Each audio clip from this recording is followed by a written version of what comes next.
The Marvelous Land of Oz, Chapter 1. Tip manufactures a Pumpkinhead. In the country of the Gillikins, which is at the north of the Land of Oz, lived a youth named Tip. There was more to his name than that, for old Mombi often declared that his whole name was Tipitarius, but no one was expected to say such a long word when Tip would do just as well.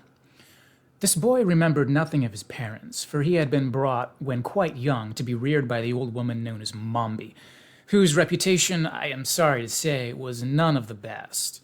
For the Gillikin people had reason to suspect her of indulging in magical arts, and therefore hesitated to associate with her. Mombi was not exactly a witch, because the good witch who ruled that part of the Land of Oz had forbidden any other witch to exist in her dominions. So Tip's guardian, however much she might aspire to be working magic, realized it was unlawful to be more than a sorceress, or at most a wizardess.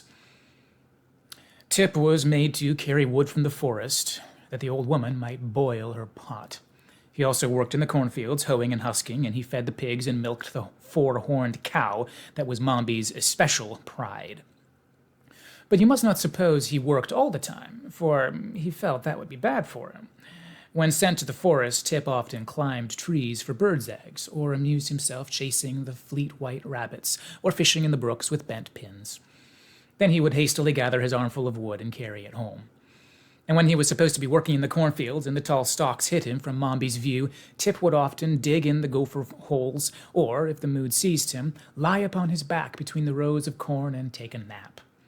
So, by taking care not to exhaust his strength, he grew as strong and rugged as a boy may be. Mombi's curious magic often frightened her neighbors, and they treated her shyly, yet respectfully, because of her weird powers. But Tip frankly hated her, and took no pains to hide his feelings. Indeed, he sometimes showed less respect for the old woman than he should have, considering she was his guardian. There were pumpkins in Mombi's cornfields, lying golden red among the rows of green stalks, and these had been planted and carefully tended that the four-horned cow might eat of them in the winter-time. But one day, after the corn had all been cut and stacked, and Tip was carrying the pumpkins to the stable, he took a notion to make a jack-lantern and try to give the old woman a fright with it.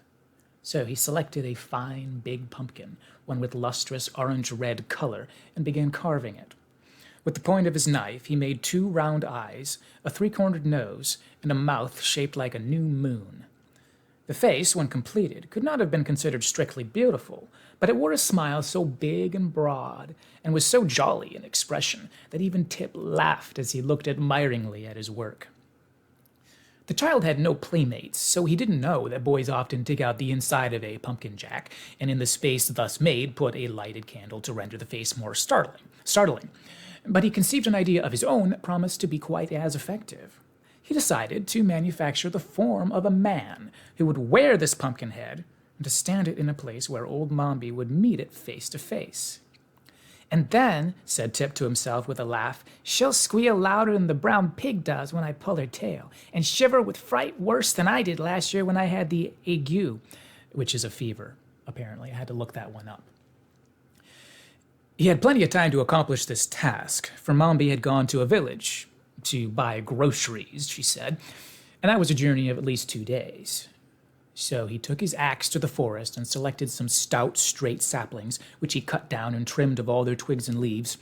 From these he would make the arms and legs and feet of his man. For the body, he stripped a sheet of thick bark from around a big tree, and with much labor fashioned it into a cylinder of about the right size, pinning the edges together with wooden pegs. Then, whistling happily as he worked, he carefully jointed the limbs and fastened them to the body with pegs whittled into shape with his knife. And let's go back and look at this picture here. Ah, yes, look at that old man. It says, Tip stood the figure up and admired it. Ah, yes. Nice.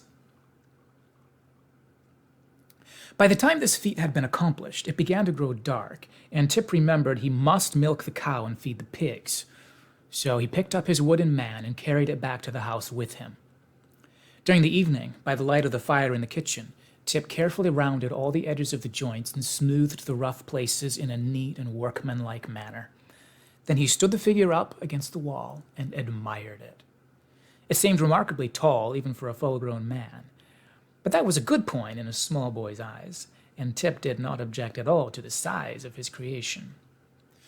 Next morning, when he looked at his work again, Tip saw he had forgotten to give the dummy a neck, by means of which he might fasten the Pumpkinhead to the body. So he went again to the forest, which was not far away, and chopped from a tree several pieces of wood with which to complete his work. When he returned, he fastened a crosspiece to the upper end of the body, making a hole through the center to hold upright the neck. The bits of wood which formed this neck was also sharpened at the upper end, and when all was ready, Tip put on the Pumpkinhead, pressed it well down onto the neck, and found that it fitted very well. The head could be turned to one side or the other, as he pleased, and the hinges of the arms and legs allowed him to place the dummy in any position he desired. "Now that," declared Tip proudly, "is really a very fine man, and it ought to frighten several screeches out of old Mombi, but it would be much more lifelike if it were properly dressed."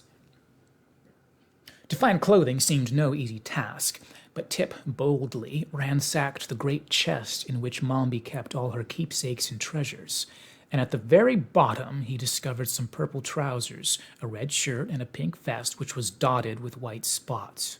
These he carried away to his man, and succeeded, although the garments did not fit very well, succeeded in dressing the creature in a jaunty fashion.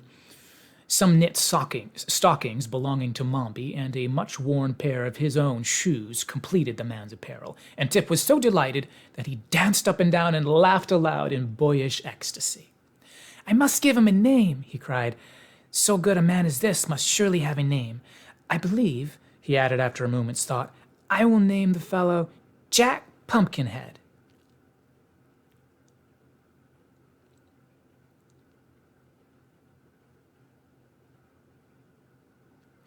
And then we're on to the next chapter, The Marvelous Powder of Life.